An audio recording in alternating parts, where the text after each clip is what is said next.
sampun ketampi wujudipun gunungan pinangka cihna ing mangke kepareng pagelaran Brigit Purwa wonten wanci dalu menika kepareng badhe kapurwakan kanthi lampahan Gatotkaca lair. Mekaten semanten saking kula mobile wonten lepat dina tungkap tansah nyuwun ageng samudra pangasami. Sugeng dalu, sugeng hamirsani. Matur nuwun. Assalamualaikum warahmatullahi wabarakatuh.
Sang Yaksendra Kara rupa mangases kadheangin pangsempal kaprapal sela kaplesat satra lumayu mangungsi kakyat kakodo kang jaga bumi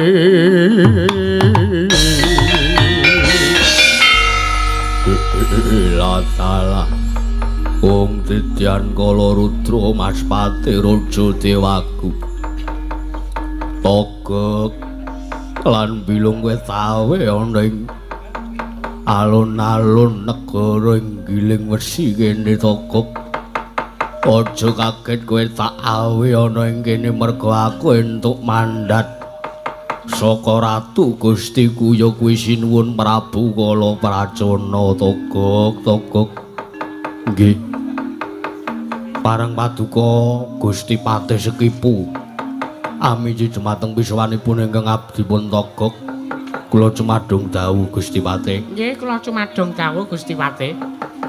Wonten manganduka ing menapa saking ngarsa dalem sinuwun Prabu Kala Pracana ing sakmangke wonten dawuh menapa kepareng kula nyendikani menapa ing dados pangandikanipun sinuwun Prabu Kala Pracana. Iya, bilung iya. Nggih.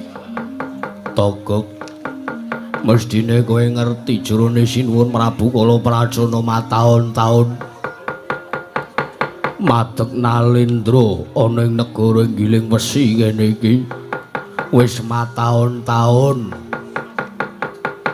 dadi Nalendra kekulukan bondo donya separapat jagat darbing Prabu Kala Pracana kabeh uga sinuwun Prabu Kala Pracana menungga kedunungan kasektene luwih togok bebasan pinatah mendadi nala menter tinumba bengkong sinuduk putung nanging seprana seprene ratu Gustimu ya ratu Gustine awake dhewe sinuwun Prabu Kala Pracana nggone dadi Nalendra iki durung ana prameswari utawa wanita ingkang jejeri marang kalenggane Prabu Kala Pracana togok mulanane aku ngawe kelawan kowe kabeh iki merga ing mau aku Goldiawe sowan ana ngersane sinuwun Prabu Kala Pracana ingkang wigati panjenengane kepengin mengku sawijining prameswari ya wanita ingkang keduga bakal didadekake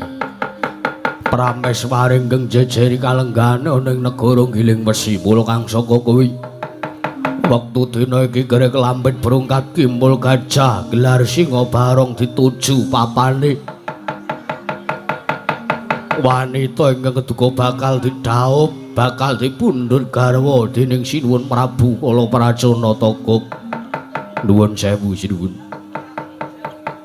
utawi Gusti Patih Sekipu panjenengan maring dawuh menawi sinuwun Prabu Kala Pracana menika badhe mengku garwa sejining wanita lan nuwun sewu wanita ingkang badhe dipun wengku dening sinuwun Prabu Kala Pracana menika sinten lho mengke riyen kok kek panjenengan maring dawuh ngendika kados ngoten niku dereng ngertos wanita sinten ingkang badhe dipun wengku kula aturi maring dawuh nek entuk dawuh saka sinuwun Prabu Kala Pracana togok wonten dawuh bilung wonten dawuh iki mau sinuwun Prabu Kala Pracana ngendika yen to ingkang kepengin diwengku garwa utawa bakal dipundhut garwa dadi prameswari iki mau ora liya mung Betari Supraba saka Kayuwangan mula kang saka kuwi tutna tut wuntat lakuku lan lampahe tindhae sinuwun Prabu Kala Pracana aja ngasi mengko kentehan wektu aja ngasi mengko aja nganti wadya bala saka negara Giling Wesi aja nganti ingkang cicil ing sak mengko mboyong Betari Supraba bakal diwengku garwa dening sinuwun Prabu Kala Pracana togok kakyat risang kabiranguri nangkul kinembet-kembet dosang retnaning bawana yoga tukang walang ati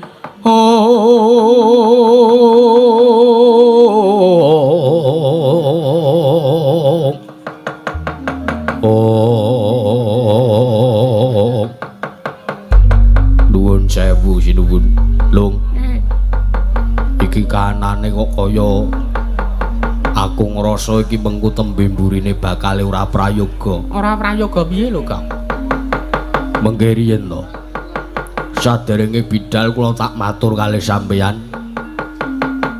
ngendikane sinuwun Prabu Kala Pracana badhe mengku garwa dening sawijining widodari niku mboten saktrepipun jalaran wonten ing alam jagat raya menika sedaya menika sampun dipun mesthekaken sedaya menika pun diwenehi porsine dewi-dewi siji pesthi loro jodho telu tibaning wahyu menika darbahipun Gusti ngakakarya jagat menika wadi menungsa menika mboten dipun keparengaken nglangkungi dumateng kodrating Gusti lah bab jodho menungsa niku jodhone ya kalih menungsa nek kewan jodhone ya karo kewan nek buta ya karo raseksi nek raseksa ya karo buta wedok nek dewa ya karo widodari kamangka kula nuwun sewu mboten kateges kula menika ngina mboten kateges kula menika ngremehaken sinuwun Prabu Kala Pracana menika estu digdaya sugih nggih sugih ning nuwun sewu piyambak panjenenganipun menika wujudipun buta wujudipun raseksa mboten satrepipun menawi sak mangke sinuwun Prabu Kala Pracana menika kepengin mengku garma Mongko sing kepengin dipun wengku didhaup dening Sinuwun Prabu Kala Pracana menika derajatipun tawi wujudipun widodari. Mongko nuwun sewu. Nek panjenengan kersa ndaraturipun ingkang abdi pun togok mangwurung kemawon gegayuhane Sinuwun Prabu Kala Pracana, jenengan matur kalih Sinuwun Prabu Kala Pracana. Ing sakmangke ken pados wanita sak sanese Betari Supraba. Widodari monggo ning ampun Betari Supraba. Latala togok. Aku iki ya mung sajuga nampa dawuh saka Sinuwun Prabu Kala Pracana. Aku ora wenang, aku ora duweni wewenang yen to nganti matur kaya mangkono marang ngersane Sinuwun Prabu Kala Pracana. Tur aku ya wis ngemutake kelawan Sinuwun Prabu Kala Pracana ing mau, nanging panjenengane adreng kepengin mengku garwa kelawan Betari Supraba. Ola nggih pun. Nggih pun nek sampeyan mingkari manut nggih mboten napa-napa, ning kula mung isane ming melu-melu, isane kula ming weling sing ati-ati. Mengkene enten apa-apane togok ora melu tanggung jawab, mengkene enten apa-apane tunggak waru godhong dadap kula tak nyawang kemawon saking kaduhan Sinuwun. Togok wonten dawuh. Yen to kowe mung kari manut kelawan aku marata diake budhal kabeh Purwadya dikandhi. Kerek lampit brungkat kimbul gajah gelar singa barong. Budhal ana ing kayiwangan dewa ora maringake Betari Supraba. Aja nganti Pati Sekipu tantra ya Sekipu mantra ing mengko ngamuk ning kayangan Togok. Nggih ngestaken dawuh. Lung. Ayo budhal. Nendi? Sowan ning kayangan njaluk utawa mboyong Betari Supraba. Jan wis dikandhani kok ya ngeyel. Bola-bali anggere nglakokke iki mesti sing arep diboyong Betari Supraba. Wis menengo wae. Kowe sing baku awake dhewe mung manut. Kowe aja padha pating clebung ayo budhal dina iki aja ngasih ana ingkang cicing Togok lan Wilung.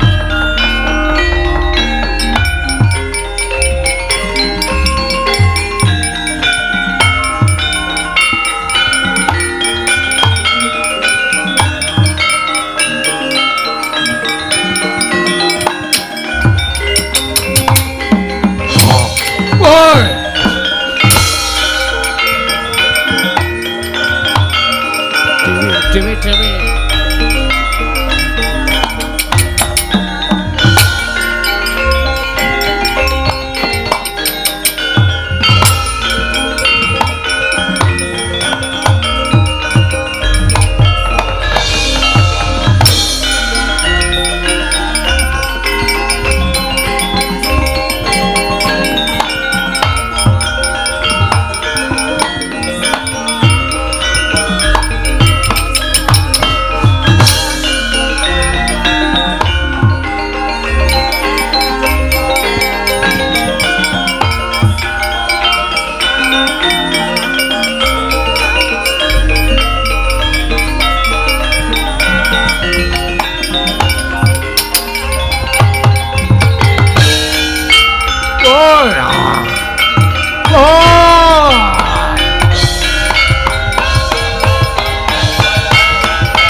aku tekan repat kepanasan. Ora pangling iki dewa iki sapa ya iki kaya ngene iki. Elah. Pak sawang saka klambine kok ijo elah sapa iki? Oh Mas Tunama Sidam Skaring Bawana Langgeng. Boya pangling iki Patih Sekipu mantra ya Patih Sekipu tantra. Lah dalah teko kowe ngerti kelawan aku lah. Keparat. ora tata krama ora basa karo Bathara Brahma. Walah, kowe Bathara Brahma kowe iya dasar pranyata. Kowe lagi reti Brahma kaya ngene bentukane. Nek biasane iki ra kaya ngene. Apa iki cara kene ngono apa kepiye? Wilah keparat. Patis ki pungirit wadyabala segelar sepapan arep tumuju menyang endi? Turta jeneng kita Mbuya Basa kelawan para dewa tata krama. Ning atase iki ana ngrepat kepanasan papaning kebak wewalat. Kebak wewaler teka titah pujangkara munggah ning kayangan sageleme dewi. Wilah. Kuwi dudu perkara maya sing baku dewa. Menehke apa ora? Ya kuwi Betari Supraba bakal diwengku garwa dening Ratu Gustiku Prabu Kalaprajana. Ing samengko yen to ngasi dewa Ramanaja tak kandhasa tak gulung kayangan Suralaya. Jaja muntaplir kinentap duka yayasine bi. Netra kocang ngondaraandir. Oh, Astungkara sidam sekaring bauna langgeng. Wela dalah. Ning atase ulun iki panjenengan ingsun iki dewa. Lah kok teko dadi titah pujangkara kaya jeneng kita wani delangap-delangap ucap kita. Nderwili kaya grojokan merweteh kaya beteng sanemba pategalan ayo. Nek pancen Skipu Tantra sak wadyabalane Prabu Kalaprajana mboya kena dielingake. Wektu dina iki uga langka ana kandhane Bathara Brahma yen to arep mboyong lawan Supraba. Lah dalah kelakon mati dening aku kowe.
jalanat sukertaning baune iblis lanat sekipu kowe dindeke ora gelem disuwuk ora kena kowe lah menungso ora tatanan ning atase ulun iki dewa drajating dewa lah kok kewirangan mungsuh titah pujangkara ayo aja takon dosa kowe iso nyokot panjenengan ulun nglumpruk tanpa daya kuwi wis lumrah nanging tamngeh lamun kelakone yen to kowe iso nampani dayane genine Bathara Brahma ora kobong awakmu aja takon dosa pados iki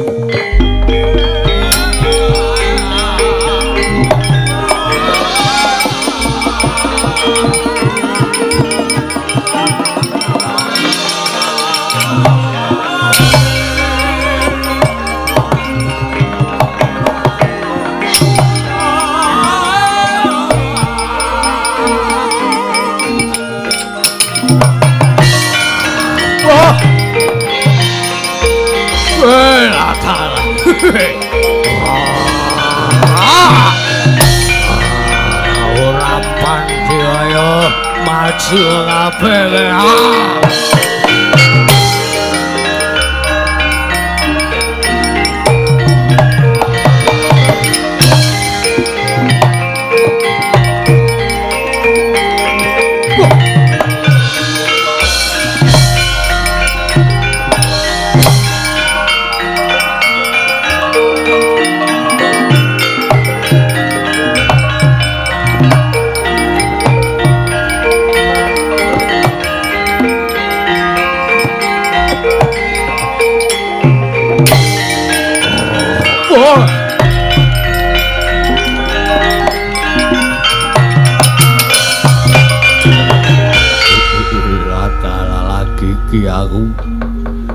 lagi iki yo bener mandek kon mandek aku yo saiki mandek bela karang dalane ditutup keparat dewa wanuh kowe dewa yo wani mumung nutup kori sela matang kepojo takon tusuk tak lumpukke sawadya balaku waduh odhok kori sela matang kepura ambruk aja takon tusuk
Pindho gombang ngajabing tawang susuh angin ngendi gone susuh angin ngendi gone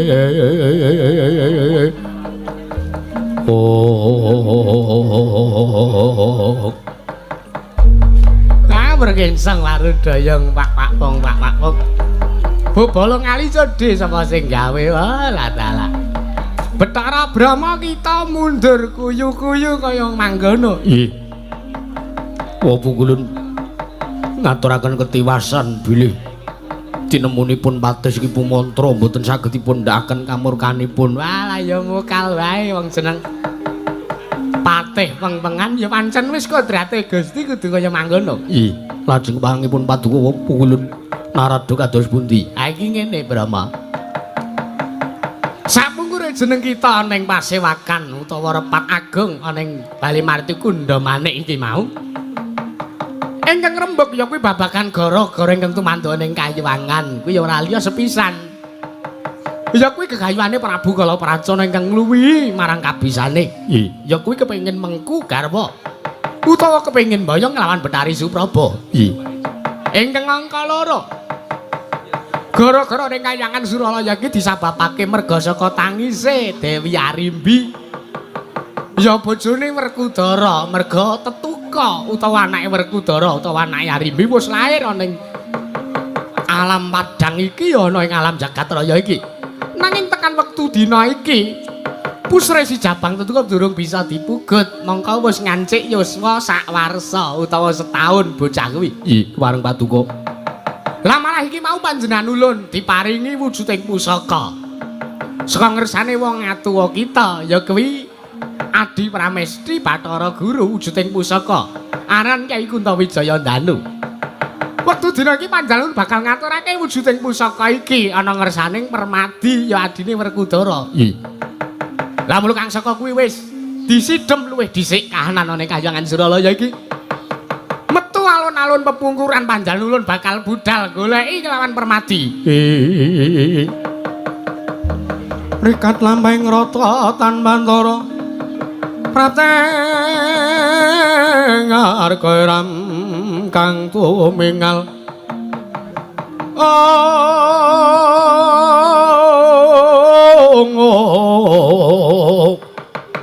Ram kam tumingal nendeng saengga praja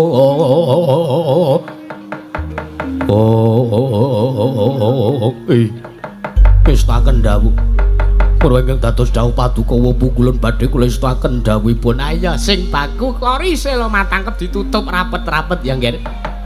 Aja nang nganti salah sawijining wadya bala saka negara Giling Wesi.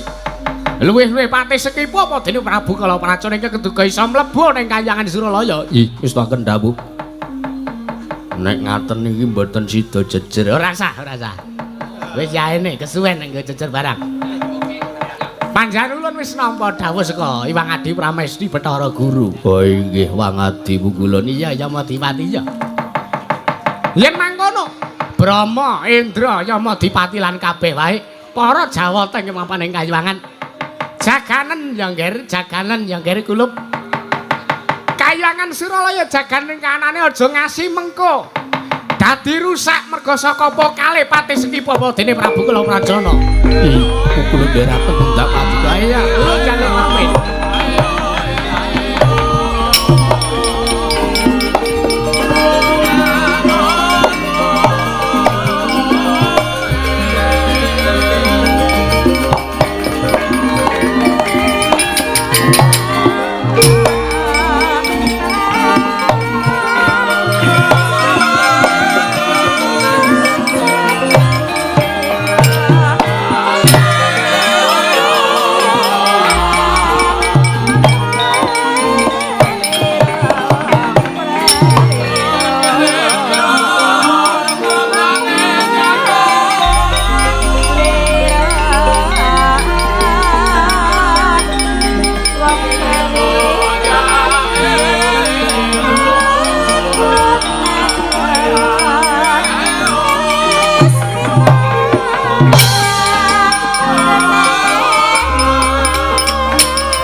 saurunge ya ngaturke kula nuwun dhisik reng ayat Tru. Iya. Bengi iki sawanana ing laladan Gelung Gari Wanasari. Ha iya. Sawanana ngersane penjane Bapak Dukuh Gelung reng. Ha iya. Penjane Bapak Gandung Swasana. Iya. Ngaturke panuwun. Bengi iki awake dhewe metune kok sore iki menengang gareng. Ha iya wis to iki beda acarane. Oh ngono. Iya. Iki ora kaya wayangan sewengi nutuk kaya biasane ora. Banjur apa? Ayo mau ujupe wis di ngendikake karo panjenengane Mas Warinso. Sing genah to sapa to? Mas Wariso utawa Ki Wariso. Heeh. Ya yen to bengi iki ujupe ya kuwi penggalangan utawa donas apa? Dana. Ya. Dana sawer ana ing sasi Ramadan iki awake dhewe wayangan. Heeh. Iki bayaran ora iki? Ora. Aja ngarep-arep bayaran. Iki awake dhewe sasi poso iki wancine ngibadah, wancine ngalap berkah, wancine golek ganjaran ana ngersane Gusti ya lantaran iki ibadah budaya bengi iki. Heeh. Ha mula kanca-kanca bengi iki dilumpukke ana ing kene iki ditodi keiklasane, Gong. Heeh. Iya. Kira-kira ling nyengku yo ngedeke ikhlas tenan apa ora? Ya, Kak.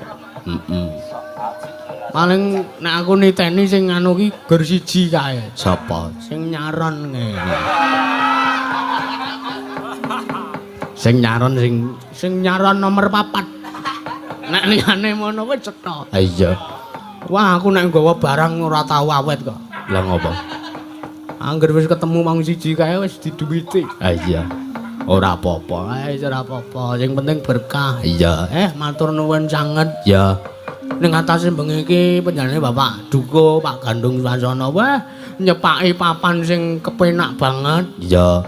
Nyepaki papan sing semene jembare, semene gedene ya reng ya. Ha iya pancen bener. Weh ngaturke panuwun. Ya. Bengi iki ujupe mau ya wis diaturake karo panjenengane Pak Wariso. Iya, mau apa penjane Bapak Lurah ya wis paring dawuh wis ngendika akeh. Iya, yen to sawer hasil dari sawer malam hari ini tidak 100% tidak digunakan oleh oknum-oknum wiyaga. Lah kok entuk mung ngarani kok terus oknum apa iki pelaku seni kanca-kanca laras. Iya, ning bengi iki murni hasilnya bakal didonasikan kepada kaum duafa yatim piatu ning panti asuhan. Iya, lan sakiwa tengen tangga teparo ingkang mbutuhke ya reng ya. Iya, heeh. Kok aku ngomong ngono ki mesti wiyaga nek sing mak celebung aku mbutuhke. Karo anak sing muni iki dienggo anak yatim kok. Aku terusane sing muni ngono. Ha ya ora apa-apa kok ya. Lah ning ora nggo kuwi. Ha iya. Ora apa-apa. Sing baku bengi iki ujupe wis tersalurkan ya reng ya. Ya, alhamdulillah iki sasi poso iki awake dhewe wayangan 5 titik. Iya. Dadi ora mung bengi iki tok. Dadi iki tanggal 16. Tanggal 16 iki ana ing Gelung kene. Ya. Terus esuk tanggal 16, 17, tanggal 32. Iya. 28 Des. Pira tanggal pira aku jadwale ora apal iki. Hah? Tanggal 23 eneng Taman Soka. Oh ngono. Ha iki nang kono mesti apa sawirane akeh. Bengi iki ya mesti akeh. Iya. Nah niki buktine sore aku rong munggah panggung mau wae wah jane iki sawer ndlidir. Iya. Ki Mbah Waloyo mau ya ngomong karo aku. Nggo nek titipan ngutak nang nek aku munggah kon arep munggah jane kon nyepoti serampat. Iya. Arep gulung-gulung ngene kene. Oh iya, manut. Aku ki nek karo kancaku ngono kuwi kok reng. Ha iya, ngaturke panuwun. Ya. Mengki tamu undangan ingkang rawuh pemerintah Kalurahan Gari. Ya. Bapak Lurah Gari sak perangkat desanipun alhamdulillah dalu niki rawuh. Ya. Ngangka kalih pun Bapak DPR provinsi saking Partai Nasdem pun Bapak Suharno SE. Oh iya, engko diaturi jumeneng. Heeh, ki Dono meweh nek poso ngono wae. Tak blakake sisan kok. Ah iya ora apa-apa. Kudu akeh.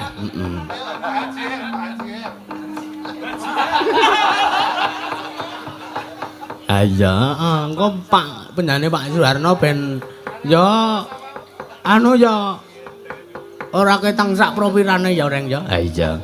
Ning ora nggo kanca wiyaga. Apa nek sinden? Wis do meneng ta wis enek dhewe.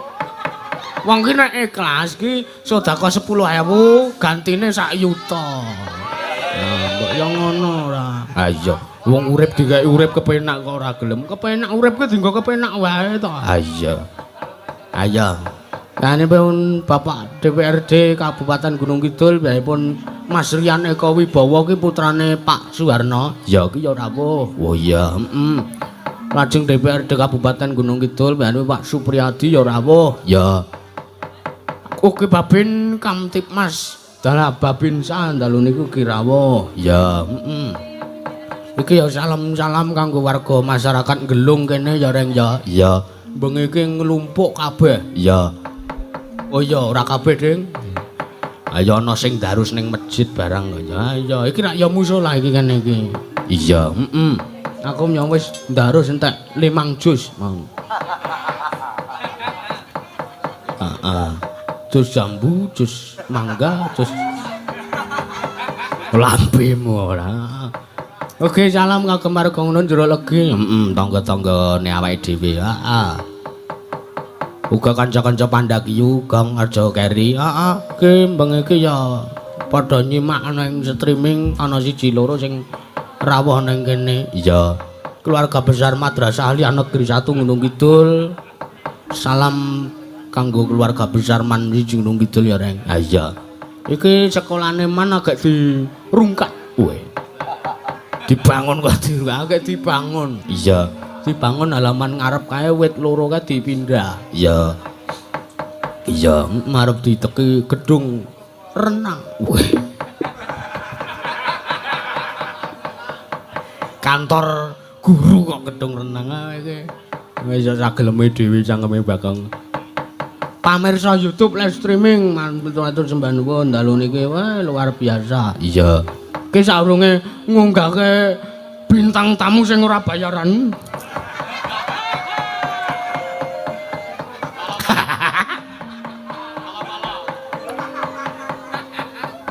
Ah iya. Ngaturke panuwun kanggo pemerintah Kalurahan Desa Anggari matur nuwun sanget Ya. sing wis kepareng-paring idiwalina dalu punika. Iya. Ngaturke panuwun ingkang kagungan dalem pun Bapak Dukuh Gelung Pak Gandung matur nuwun sanget. Iya. Matur nuwun kagem omah wayang gamelan iki sing nggawa gamelan iki jane Pak Totro Prasetyo iki murni Iya. slendro tok. Iya. Gane-gane. Ora sewengi kok nggo slendro pelok. Iya. Heeh. Ngaturke panuwun uga kanggo sound system Blends Audio. Ya. Persewaan gamelan Pak Totro. Ya. Omah wayang Gautama iki bengi iki nganggo ringgite Mas Sulis Bronjong. Wong ngono. Iya le. Wah jan iki anyar-anyar kabeh. Ya. Mula gegele isih do seret kabeh. Ah ya perlu didoni Pak Hus. Wayange ora iki ngejane isih anyar iki ya kena isih fresh kabeh. Iya, Gegele isih urung luwer. ah iya. Matur nuwun. Persewaan tenda dari Bapak Puji Susilo Jatirejo. Ya. Terus PKK Desa Anggari matur nuwun lan sedaya warga masyarakat dan unsur tokoh masyarakat pemuda pemudi sampun bantu acara dalu niki ujungipun ansor laras ngerame ngeramadan berbagi. Ya. Hasil sawer utawi infak akan disalurkan untuk fakir miskin, kaum duafa dan yatim piatu yang ada di panti asuhan. Ya. Dadi iki mengko ya saksuwene gara-gara iki Ya. ki engko kanca-kanca saka awake dhewe ngubengke kotak infak rek. Oh ya ngono. Engko diubengke. Ya. Saiki ra apa-apa Mas, dilekas diubengke Mas. Ayo. Iki mengko entuke pira dicatet ya terus dibagekke ning para ingkang butuhke. Iya. Anggepe apa Dek? Iki ngapa to Gong? Ora. Iki maca layang. Ya, sing kesiji. Assalamualaikum. Waalaikumsalam. Saking Bu Sumini Wonogiri nyuwun lagu Kapilut. Oh iya, langgam Kapilut. Heeh. Spesial kagem sederek-sederek Pandakya dari Bu Sumini anggota Pandakya. Titip sawer 300.000 ampun dipun bagi nggih. Oh nggih. Dingge anu niki donasi. Ya. Lajeng saking Bu Sumartini Semanu nderek ngalap berkah semoga bermanfaat sawer 300.000 matur sembah nuwun. Ya. Ya aku yo entuk Gong. Apa, Truk? Sugeng dalu. Saking Pak Sanudi salam kagem keluarga besar Bapak Patemo. Semoga ya semugi-mugi ngono lho, Gong. Bagas waras sehat selalu khusus kagem Bapak Ngatimin polisi semoga sehat selalu salam budaya amin transfer 50 oh tadi sing sehat Bagas waras ming Pak Ngatimin tok karo Pak Patemo ngono liyane ora ngono lho Gong iki titip salam lumantar live streaming YouTube oh ngono ya iki mau saka penjane nyuwun podang kuning badhe nderek bawa ya saking Bapak Dwi S. Oh ya. Engko diaturi munggah panggung. Heeh. Sawer 100.000 ya matur nuwun. Dari Mas Bayu CV Kendali Sada Group transfer 100.000 matur nuwun. Ki bengi iki donge sing MC. Ya, ki penjane Mas Bayu ning gandeng penjane ana acara. Ya, dadi sing apa MC Pak Wariso wae. Ah iya, heeh. Iya. Iki mau Mbak Maloyo jare arep paring dawuh ora ketang sithik. Oh iya. Diaturi munggah panggung. Heeh. Ora sasrampat ah. Wah jan. Isih nganggo koko ya Mbak Maloyo. Iya, mau bareng ngisi lho. Heeh. Ngisi jeding. Kula nuwun Mas Petruk. Kula nuwun, monggo-monggo. Aku ya kula nuwun ning kene. Nggih. Nggih. Wulan poso kabeh do berbuat baik. Nggih. Amale men apik. Nggih. Aja kaya ipung. Ayo kae pipaku wis dijaluk le. Ora ngono, aku ki poso jam 3 kan liwat ngarepe dhek ning ngarepan ki. Nang ndi, Dik? Awan kuwi. Nggih, nek ngene Basuki. Jam 3 mbok kene ngombe wedang, kene wedangan karo nunggu buka. Aku ora wis ajaran sesat dan menyesatkan to nek kaya ngono. Wedangan karo aku ya mbok ngliwet sisan aku juga. Kingon sisan ya Mbah Nggih, ya. wah. Gandeng ya. Jumeneng wae lho. Wah, ora bayaran kok kon ngadeg. Jare poso ki berbuat baik. Lah ya lungguh ki apik kok ngadeg kok elek. Ora ben ketok disoting lho. Oh iya. Nah, mbok ngono wong yo iso ngadeg kok padake ora. Wah, iki gandeng wah iki. Iki santri-santri TPA kabeh. Terus saka oh saka Saudi kabeh. Kok Palestina iki. Nggih, matur nuwun ah wiagane ya komplit. Iki sing jenenge ikhlas lahir batin. Nggih. Poso-poso ya kudu ngene iki. Ya aja repot-repot to Mbah ngono aku ngono kok Apa gatel aku bulan. Nggih ngeten Mas Petruk. Nggih. Kula niku ngemban dawuh. Nggih. Gandeng kula pinanggih kalian bos. Nggih, sinten? Pak Tom. Oh Pak Haji Tom Pak Haji Tom Bima. Oh nggih nggih kemutan. Lah niki titip salam. Nggih. Menika wonten sawetawis men rada suwe sik. Ketok nggih ngeten nggih niki jane iki ora patek ikhlas ning gandeng titipan ya.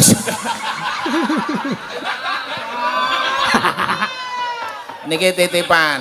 Heeh. Tulung niki namung Nggih. gangsal yuta ning gandeng udan kayak kudanan nuling glundung siji. Hadi 500. Hadi 500.000. Oh, nggih, Betul. matur Niki nuwun tulung, sampeyan. Mbak. Nah, nika. Nggih. Niki niku sumbangan utawi dana saking sahabat Septa kalian Sinta putra putri saking Bapak Haji Tom Bima Oh, nggih. Yogyakarta. Oh nggih matur sembah Nggih. nuwun. Nggih niki sak kanca ansor ngaturke panuwun awit titipanipun peparingipun diaturaken Pak Haji Tombima mugi-mugi lancar rezeki ora lokak ning malah kebak sehat bagas waras matur sembah nuwun. Biasane ya ngono kuwi nek diparingi nggih. Ayo pantes. Nggih niku pantes ngaten niku nggih. Aja kula niku wah ning ngarep Ming Slimen niku Pak Duko le nyediani jan jos tenan. Lah nggih kok iya. Kula mlebu tari wisan. Heh? Mbek wedok Pak De. Ya legi ora lampu aku ya ora. Ora ngrasake. Ayo sing bahasa Indonesia manis apa enggak? Heeh. Aku ya enggak manis enggak apa-apa yang penting setia. Aku ya ono. Ora nek kaya jenengan iki manis apa ora. Nggih. Wah, den sindene ya saya mlinir-mlinir. Heeh. Biyen wah, iki ya do poso kabeh nek awan. Wah, eneng wae sing ora poso aku ngerti aku. Iki wong wedok semene iki, Semene iki sepira? ora maksude wong wedok semene mbane iki. Heeh. Nek janji iso poso sasi nutuk ampuh. Sampan le omong rada nyelkit. Piye? Kok semene mbane ngawur banget. Semene akeh ngono lho. Oh iya, Semene mbane. Ayo wis intine ngono kuwi kok lah. Ayo matur nuwun iki panjenengane Bapak DPR Provinsi, Pak DPR Gunung Kidul, Iya. Pak Dukuh, Pak Lurah, Pak Carik.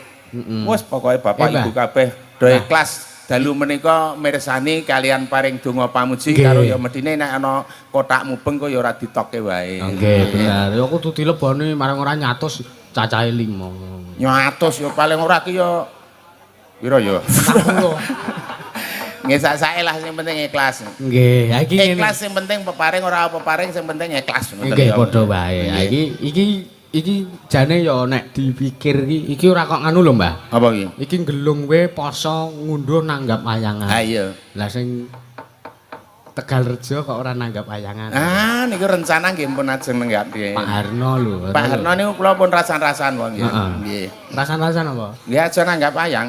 Sinten? Ning ora. Rembo. Oh kok rasan-rasan kok. Ayo ora ya dodonge ya pantese wong Pak Dukuh. Wah lah ya rasan-rasan ku ya wis pantes kok. Sakarepmu. Lah nggih. Wah, jane tenan poso-poso aku ya melu dodol. Sing ngajani ya Ipung karo Mas Roni kuwi. Dodol apa? Dodol SD ngono ya aku. Heeh. Dodol es. Lah kok ngono aku ki ya laris ning dagang aku entek ning ngandengku kan ana sing laris ning ora entek malah himbuh. Lah lha dodol apa kuwi? WC umum. Wong 2000 mlebu metu kuwi ora nggawa mulih ki. Apa sak bisnis wis umum kaya ya, Pak? Lari sepol kok ora kelong aku. Ya iki layang masuk meleh. Masuk oh. Ngaturke sugeng rawuh kagem panjenenganipun Pak Rohmat kalian Pak Haji Saidi, Pak Haji. Oh, Pak Haji Saidi. Gamping. Gamping nggih. Juragane solar. Juragan solar nggih. Kok solar? Lho sampean radeng, anu radong. Piye? Nggih ngoten mawon. Tak kira nek arep apa. Ora. Nah iki yo salam saking Gunung Pati Mas Ahmad matur nuwun. Heeh. Gunung Pati ki ndi ora? Wah, sedalang kondang kok Gunung Pati ora ngerti. Ora aku ngetes jenengan iki lho. Lah aku ya ora ngerti kok tok tes. Semarang. Nggih. Aku lek ngerti ya diomongi ngisor kowe iki. Nggih, matur nuwun. Wah, iki jan arep Ming Sliman ki tenan kok. Nggih. Ketok anggere ning sing ketok bayaran-bayaran iki kaya bayaran lek nganggo dinas. Lah iya. Lah iya. Sampai ya dinas Profesional kerja. profesional. Lah nek aku ki ping nonton lho asine mau ki. Kok dititipi kan munggah ngene iki mulane ya aku kepaksa mulih njupuk iki lho aku. Heeh. Ya beda-beda to. Nek nganggo Blangkon. Blangkon, nganggo surjan apa beskap apa jarik ki paling ora ya 2,5. Lah nek ngene iki nek ngene iki. Ngene iki genah malah ngenenehi ngono lho sampean. Kenane wis titipan. Nek titipane nek ora tak tekake ya rugi sampean. Oh dititipi ki amanah ya abot ling Jawa tanggung jawab. Jenengan nek dandan Jawa karo nek ora dandan Jawa kuwi beda. Aku dandan Cina apa tahu po? Ora. Maksude nek ngene iki karo nek nganggo anu kejawen ngono. Preman ngono ke preman. Ora jan kaya puthul. Aku ki tatoan. Kaya puthul. Pisan meneh muni. Kaya puthul. Pisan meneh. Gak. Urung marem aku nek ra pisan neh ngono ki jane. teko-teko tukokke Malbor aku ki deloken. Ora gumon aku ya Tak kira gumun kowe ora ta. Ngopo lho kowe ngono ya. Sing nukokke sapa? Pak Dukuh. Pak Dukuh ngerti nek rokokku ki Malbor. Aku ora ditukokke ya. Lah ora lah. Rokokmu apa to? Black. Lah gur kok ngono ya isen Pak Dukuh tuku Pak. Oleh ora ki Malbor. Pak Dukuh ki nek nukokke ki ya sing sembodo Malbor. Kuwi loro. Lho ora gumon. Loro ki mergo tak senteri kalau layangane. Nggih Mas Petro, nggih ayo. Nggih. Kuwi Petroke kemulan apa iki? Sorban kemulan Oh, apa? tak Ora. Iki poso ya sing syar'i. Oh iya. Sarki. Aja kaya kancaku lho. Ngapa? Poso ki nyebut wah aku kuat sesasi poso. Oh, untung nek awan ki dibantu Supermi. Nek ora. Padha wae ra poso ya, Mbak. Poso kok dibantu Supermi nek ya. Nggih. Pun kayak udah digunakan niki, wah sindene ana sing gedhe ana sing cilik. Lho bintang tamu sampean ki. Hah? Bintang tamu. Mas, masa Ora ngomong, iki saurunge ngunggahke bintang tamu ora bayaran, iki maca layang sik. lah ya gek maca. Ya. Saking Pak Haji Saidi Fajar Group iki nyuwun sesideman kalih caping gunung Jula-juli Mbah Waloyo. Lho iki ana sing ngersake jenengan lho. Aku kangen karo Jula-juli. Pengumuman Piye? bahwa hari ini kan ini wayangan hanya untuk Crimen. Jadi tidak termasuk ada anggaran untuk Jula-juli. Iki lho 150 ki lho. Sing ngomong sapa ra? Oh, lah nek 150 tak sumbangke kono. Lho, ora piye to aku ki. Padune wegahe omongno wae. Tak sumbang. Jula-juli ya ora apa-apa 150. Ya mbak ya ngono dadak Telung larik wong 50 kok selarik iki saiki. Asem. Iya. Wah, Pak Saidi, wah, matur nuwun Pak Haji. Wah, jenengan pun dangun apa? Wah, lah kok dereng salaman kalih kula. Aku ki nek ketemu Pak Haji Saidi ki sok isin lho, Mas. Lah piye, Pak? Lah anggur aku pengger salaman kuwi grenjel. Anggur salaman kuwi grenjel. Aku ki nganti ndelik-ndelik wis digoleki lho. Heeh. Aku ampun nganu lho Pak Saidi nuwun sewu Pak. Aku ki nek karo Pak Haji Saidi ki cok nganti isine adoh wis diundang aku kepaya umum kok. Iya. Nggih. Oh nggih, matur nuwun. Panjang yuswa sehat. Amin nggih. Nggih. Sah pokoke aduh lah kok sak.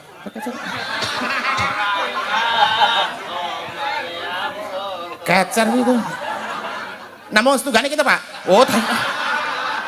Wis dineki. Lah aku ki krasa loro tak kira kacer ngene tak genahke. Tegese nek mboten kacer ki mung siji niki ngoten lho.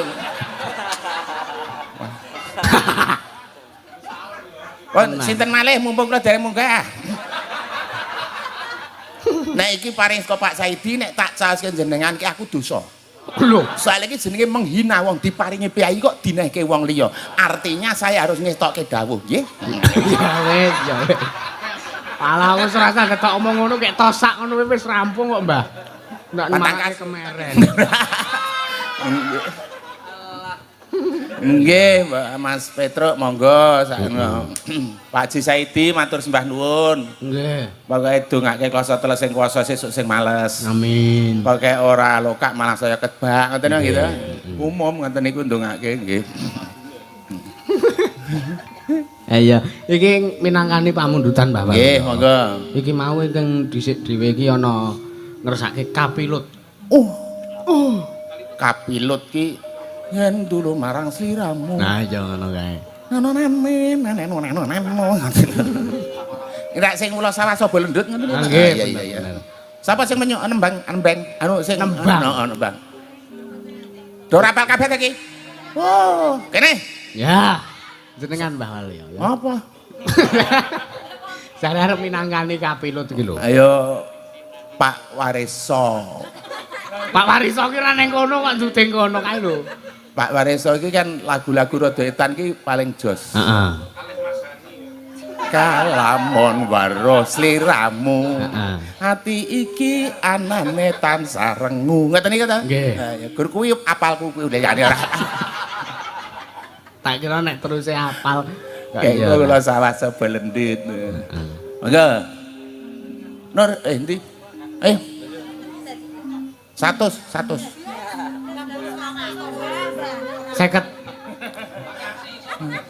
Wis.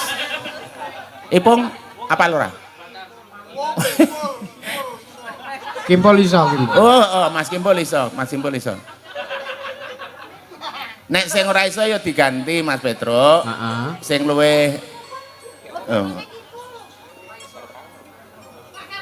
Iya. Iki minangkani liyane sik bae, Mbak. nggih, karo ngeling-eling. Iya, iki mau napa podang kuning terus. Iki nek ngersake lagu pelok iso kok iki yo kan. Oh nggih, soalnya ten kebet, anu kibote. Kibot kok kabeh.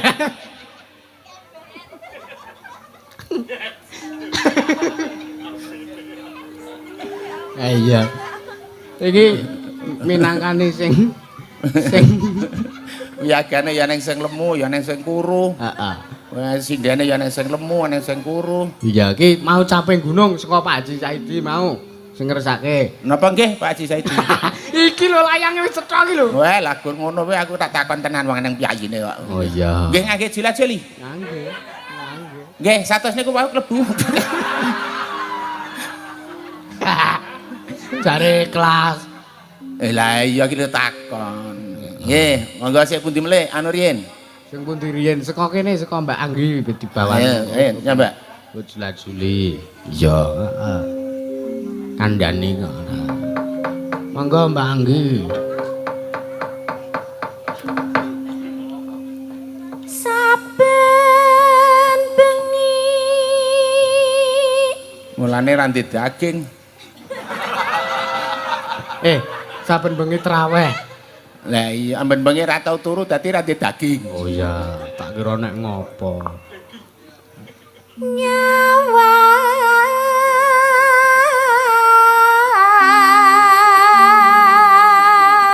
Ko.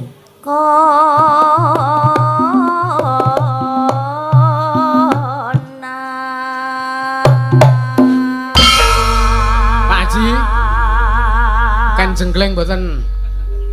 Heeh ya. Ngangge jenggleng mboten Pak Haji. Kandhane kok aku ki wis antisipasi. Wis pidak jempol lagi masalah iki. Nah, karena tak pidak jempole kono ya pidak jempol. Pidak-pidakan mosok Pak Haji kok pidak jempol. Lah apa? Ya ora monggo. Ayo Nduk, Cah, ayo. yen memajang mung karo janur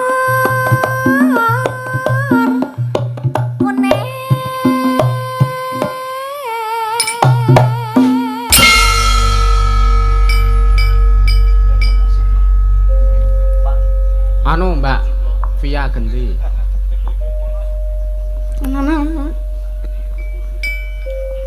Ayo Pak Pia.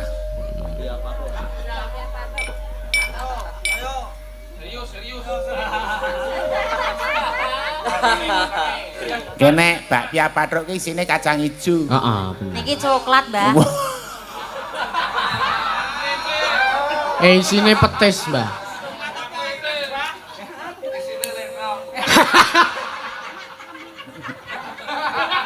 Gayo kok ndak selak muring-muring.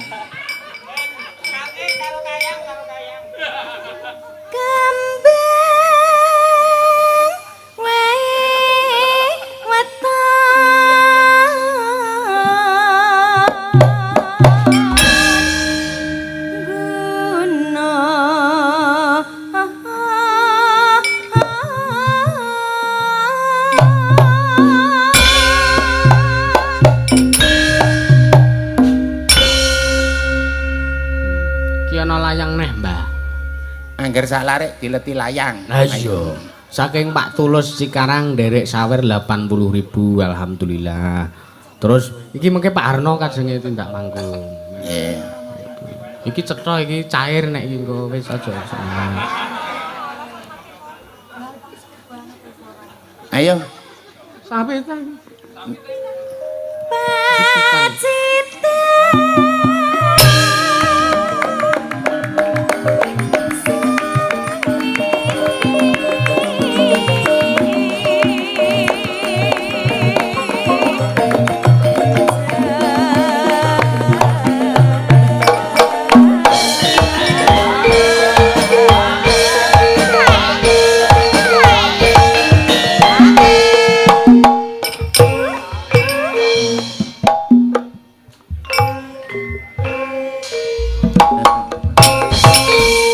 Iya ngene iki. Donge sing joget Mbah Waloyono kan. Donge. Donge. Ning gandeng bengi iki Cilimen ya ora.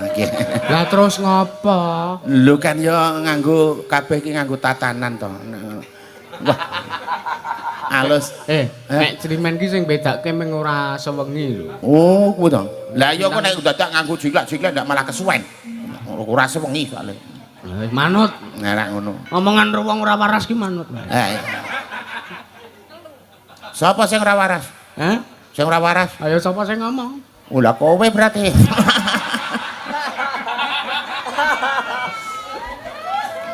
Kayak ayo sing urip. Sing dine. Urut, ayo nduk kowe cah. Urut. Mbak Yanti. Ya ki mbobot. Heeh. Tenan iki.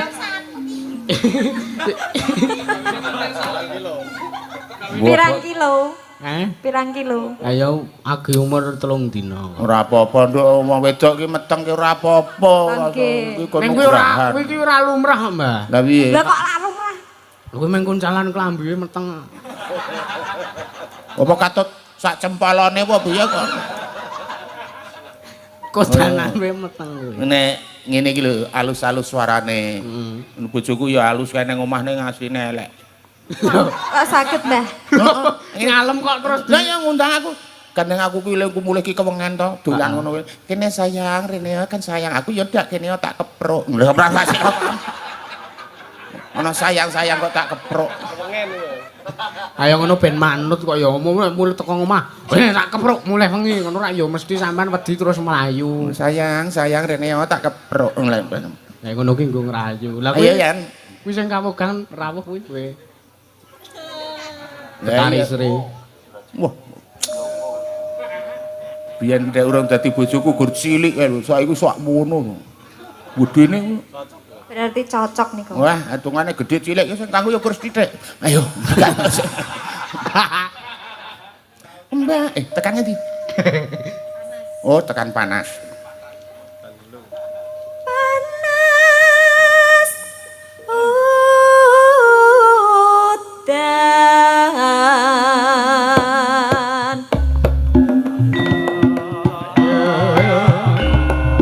Janjine kepiye songeso-eso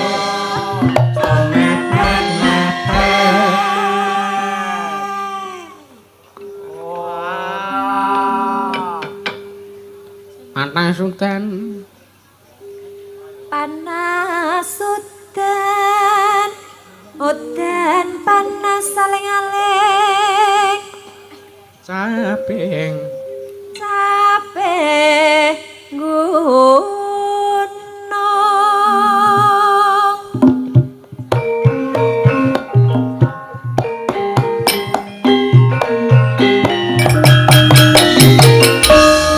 iki ayo. Karo ngadeg. Ben ketok. Nah. Ngono rak ketok jamure. Mbak cilik gendong tenggok. Kudu anyar. Laku ngetan dalane menggak-menggok.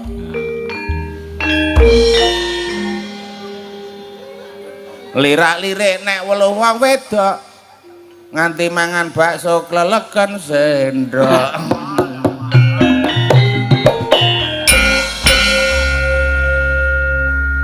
Ngono kuwi Apa? rak kancaku dhewe.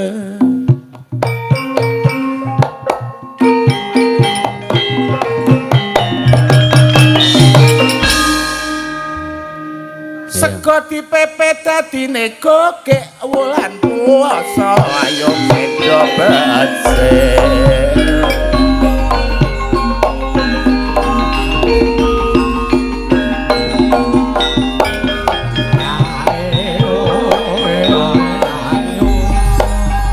Nek iki wulane poso yo nyendikane dawuhe Kang Maha Kuwasa.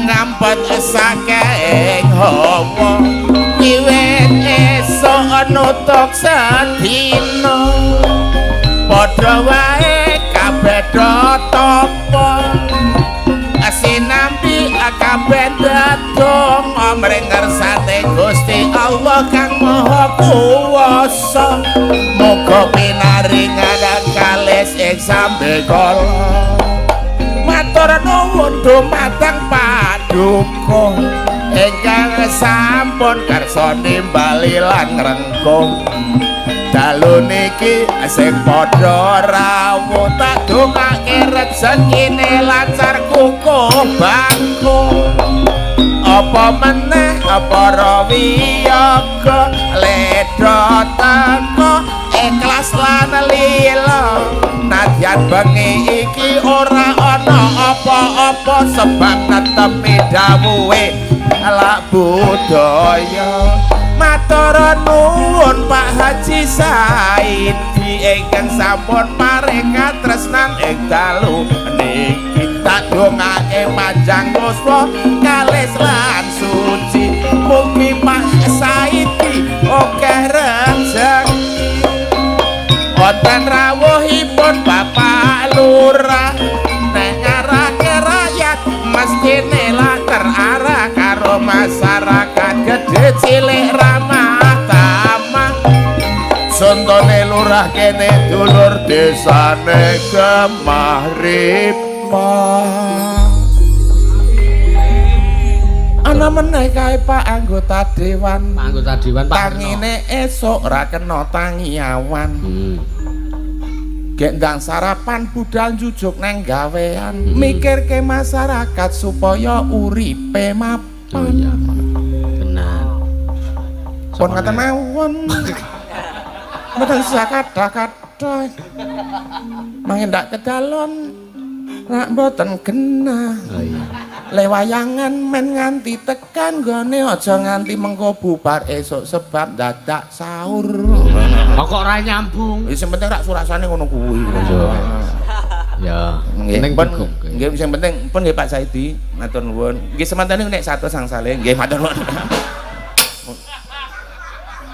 aja medun sih lah ya ora ki kowe isih ana Pak DPR nggih ya dinteke Mbak Yanti Mbak Yanti Nadian tintekke Nadian